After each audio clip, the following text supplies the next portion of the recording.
आप सभी को प्रभु यीशु के नाम में जय मसीह की। हम स्वागत करते हैं आपका प्रतिदिन के वचन में। और आज का वचन जो हमारे लिए लिया गया है वो नीति वचन की पुस्तक 3 अध्याय उसके 14 वचन से है, जहाँ पर इस प्रकार से लिखा हुआ है, क्योंकि बुद्धि की प्राप्ति चांदी की प्राप्ति से बड़ी और उसका लाभ चोखे सोने के लाभ से भी उत्तम है।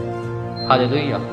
मेरे प्रियो, परमेश्वर का वचन आज आपसे और मुझसे फिर से बुद्धि के बारे में बात करता है, जिस प्रकार से उसने कल और उससे पहले करी। वह सुलेमान के वचन के द्वारा हमसे बात करता है और कहता है कि क्योंकि बुद्धि की जो प्राप्ति है वो चांदी के प्राप्ति से भी बड़ी है। मेरे प्रियो, अगर हम देखें तो जो लोग होते हैं वो अपना जो भी धन होता है वो जेवर के रूप में, चांदी सोने के रूप में बचा के रखते हैं। वो कई चीज़ों को खरीद के अपने घरों में रखते हैं, वो अपनी ताकत को दिखाने के लिए। लेकिन मेरे प्रियो, मैं आपको बताना मांगता हूँ, जिस प्रकार से वो अपनी ताकत दिखाने के लिए सोने चांदी का या पैसे का इस्तेमाल करते हैं, मेरे प्रियो, वो ताकत आपकी और मेरी वो सोना चांदी नहीं परंतु बुद्धि है जो कि परमेश्वर हमें देता है। वो समझ है जो परमेश्वर हमें देता है। यहाँ तक कि लिखा है कि उसका जो लाभ है, जब हम उसका लाभ उठाते हैं तो वो चोखे सोने से भी मूल्यवान, उससे बढ़कर है। हालेलुया। मेरे प्रिय, जो सोना होता है, जब उसको दोबारा से उसको शुद्ध किया जाता है तो उसके चमकने से ज़्यादा लाभ मेरे प्रियो हमारी बुद्धि से होता है, जो कि परमेश्वर के द्वारा आपको और मुझे दी जाती है। हालेलुया। मेरे प्रियो, अगर इस वचन से हम थोड़ा सा ऊपर पढ़े, वहाँ पे लिखा है, क्या ही धन्य है वह मनुष्य जो बुद्धि पाए और समझ प्राप्त करे। हालेलुया। मेरे प्रियो, उस व्यक्ति को धन्य कहा गया है जो बुद्धि पाए और समझ प्राप्त करे।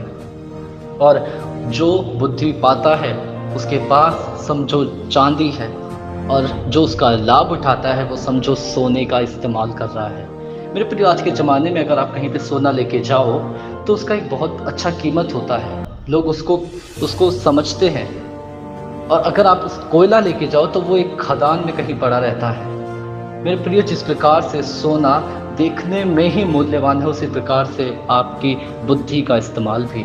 जब लोग आपकी बुद्धि को देखते हैं, जब लोग आपकी समझ को देखते हैं, वो उनको जान पड़ता है कि हाँ, ये उस परमेश्वर का भक्त है, हाँ, ये उस परमेश्वर का भक्त है जो सृष्टि का करता है, तभी इसके पास ये उत्तम बुद्धि है।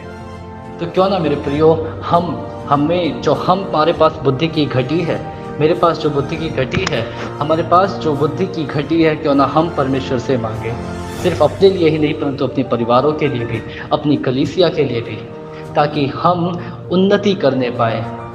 मेरे प्रियो, सांसारिक वस्तु में नहीं परंतु आत्मिक वस्तुओं में। हालेलुया। मेरे प्रियो, हम समझ प्राप्त करने पाए, हम बुद्धि में परिपूर्ण होकर उसके पथ पर चलने पाए, पवित्र आत्मा के चलाए चलने पाए। मेरे प्रियो, आइए हम प्रार्थना करें। धन्यवाद प्रभु यीशु, धन्यवाद करते सुंदर समय के लिए। सच में प्रभु, तेरा वचन सामर्थी है। हे प्रभु यीशु, तू हमें बुद्धि से भरता है और वो बुद्धि मूल्यवान है। प्रभु यीशु, हे प्रभु, अपनी पवित्र आत्मा दे जो कि हमें बुद्धि से परिपूर्ण करे। जो लोग इस वचन को सुनते हैं, पढ़ते हैं, मनन करते हैं, आप उनकी समझ को बढ़ाए। पिता उद्धार करता प्रभु यीशु के नाम से मांगता हूँ, आमीन। हालेलुया। आप सभी को प्रभु यीशु के नाम में जय मसीह की। आपका दिन शुभ हो।